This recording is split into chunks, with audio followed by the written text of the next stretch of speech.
sempat membuat geger. Pekan ini penggusuran kawasan Kalijodo diwarnai haru. Karena meskipun berusaha untuk pasrah, pada kenyataannya penggusuran kafe malam dan sekitarnya di kawasan Kalijodo membuat sebagian warga tak kuasa menahan tangis. Ada apakah gerangan? Dan pemirsa, berita tersebut akan kami rangkai dengan berita kasus pencabulan yang dilakukan oleh Saipul Jamil yang lagi-lagi mendulang korban baru berinisial MD. Bermunculan korban baru yang menjerat Saipul Jamil dengan kasus hukum. Benarkah kondisi Saipul kini depresi dan jatuh sakit? Usai jeda pariwara berikutnya.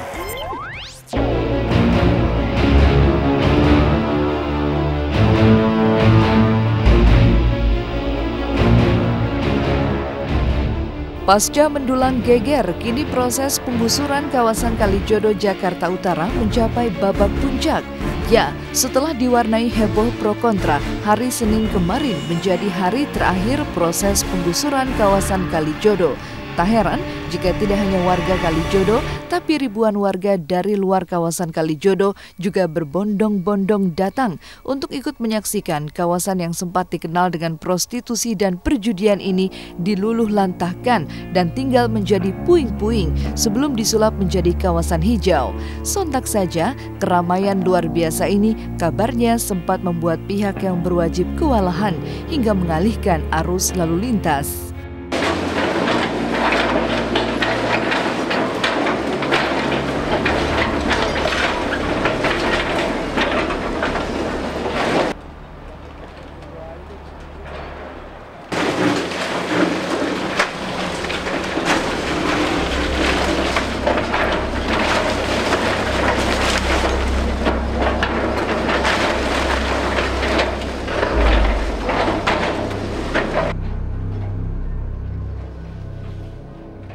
Selama kegiatan ini berlangsung, memang ada pengalihan arus dari jembatan 2 kita arahkan ke Grogol maupun ke jembatan 3. Ya, untuk arus lalu lintas masih terkendali, memang meriah namun mengalir, semua jurusan masih mengalir.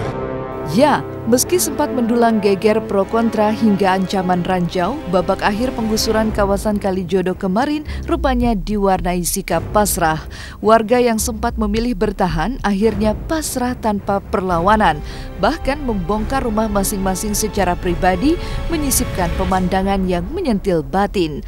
Pasalnya, jika ada sebagian warga yang tersenyum lega setelah merasakan nikmatnya dipindah ke Rusun Nawa Marunda, Jakarta Utara, ironisnya ada pula warga yang gigit jari sedih karena tak bisa mendapatkan jatah di Rusun Nawa Marunda.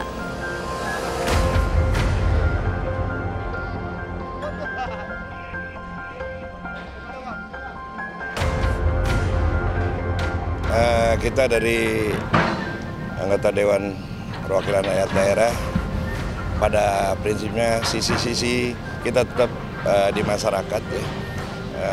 Ternyata persiapan dan pelaksanaannya sesuai dengan tupoksinya. Ya, memang awalnya ada kekhawatiran dari pihak Dewan karena masih ada beberapa yang masih masih bertahan. Ternyata pada hari Jumat kita cek terakhir itu masyarakat semuanya sudah meninggalkan lokasi, ya sudah istilah kata mau menerima apa adanya. Alhamdulillah sih sudah memadai ya, air segala sudah siap, listrik ya, fasilitas ya sekolah anak saya sudah semua sebagai rakyat kecil. Minta tolong bantuan bagaimana solusinya. Anak-anak kami kan butuh biaya. Sedangkan anak kami masih sekolah semua. SMK kelas 3, SMP kelas 3, SD kelas 4. Bahkan yang terkecil PAUD. Ngomong sama Pak Camat, "Pak, bagaimana? Saya kok nggak dapat rumah susun. Ibu tinggal di mana? Saya di dalam ngewarung." Terus kata Pak Camat, "Ibu punya rumah enggak? Saya kontrak." Ya kalau ibu kontrak ya kontrak lagi. Tapi kan kemarin bilangnya Pak kalau punya kakak, punya KTP DKI dikasih rumah susun. Ya kalau tapi nggak dapat. Ternyata dia bilang ibu kan kontrak ya kontrak lagi. Bagaimana kami mau kontrak Pak? Kita kan nggak punya duit buat bayar kontrak. Ibu selama ini kontrak bayar nggak? Ya bayar karena saya kan ada pencarian Pak, tapi sekarang kan nggak ada pencariannya. Bagaimana mau kontrak, buat makan aja susah, itu derita ibu. Dia bilang begitu Pak Camatnya. Baik, pokoknya baik banget Pak Ahok. Jadi selama kita kerjain taman nanti, ya kita kan usir. Targetnya berapa hari Pak pemerataan? Saya kira 1 hari bisa. RTH-nya sendiri itu nanti rencananya akan dibikin targetnya sampai kapan? Secepatnya lah ya, kita nggak tahu berapa lama orang bangunnya. Pengalaman kita sih 4-5 bulan jadi. Ya, terusir dan diwarnai pro kontra, itulah kini nasib sederet warga pasca kawasan Kalijodo benar-benar diratakan dengan tanah. Tak sedikit warga yang lega, tapi tak sedikit pula masyarakat yang kecewa karena kehilangan rumah hingga mata pencaharian karena tak lagi menghuni kawasan Kalijodo yang biasanya padat.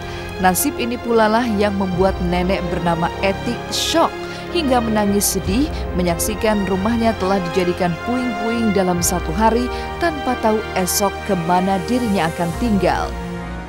Ya terima kasih. Terima kasih Bu, ya Allah. Gemeter entar dulu. Saya nggak ngira baru kali ini ngedadak, terus nggak dikasih waktu sama sekali. Emang tidak ada pemberitahuan sama? Enggak. Tahu-tahu ya itu datang polisi, gerombolan banyak itu. Ya sebetulnya sih warga sebetulnya mintanya sih ya, minta waktu gitu deh ya, minta waktu jangan sampai secepat ini gitu. Enggak. Udah cukup ya Allah. Udah cukup. Kalijodo, oh Kalijodo, mau tak mau kawasan yang terletak di bantaran Kali Angke ini harus menyerah pada laju perubahan zaman yang bergerak begitu cepat. Jika dulu kawasan Kalijodo sempat menjadi kembang dan dihormati, setiap kali festival Pehcun tradisi 100 hari pasca Imlek digelar, kawasan Kalijodo pun mulai berganti coret-moret di tahun 70-an menjadi daerah yang dikenal sebagai kawasan prostitusi dan perjudian.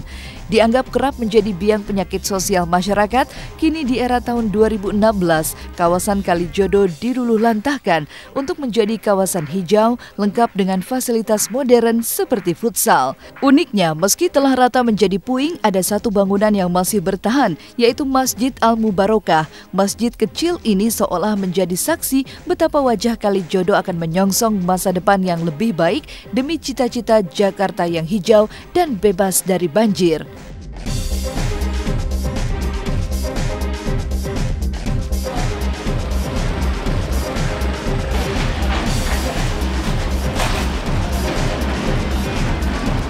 Kalau saya melihat Kalijodo cuman simpel sih. Kalau orang mau bilang bahwa itu area prostitusi, itu kan pendapat masing-masing. Tetapi kan kita juga jangan lihat di situ cuman prostitusinya doang. Kan di situ juga ada masjid, ada gereja, bahkan gereja udah ada yang 48 tahun di situ. Jadi sebenarnya Kalijodo itu udah satu kawasan. Kita lihat Jakarta, udah banyak pembangunan di mana-mana. Untuk masalah polusi udara juga udah lumayan parah kita di Jakarta. Terus solusinya adalah gitu, perbanyak penghijauan. Ya salah satunya mungkin yang akan digusur, yang akan dikosongkan ya Kalijodo itu.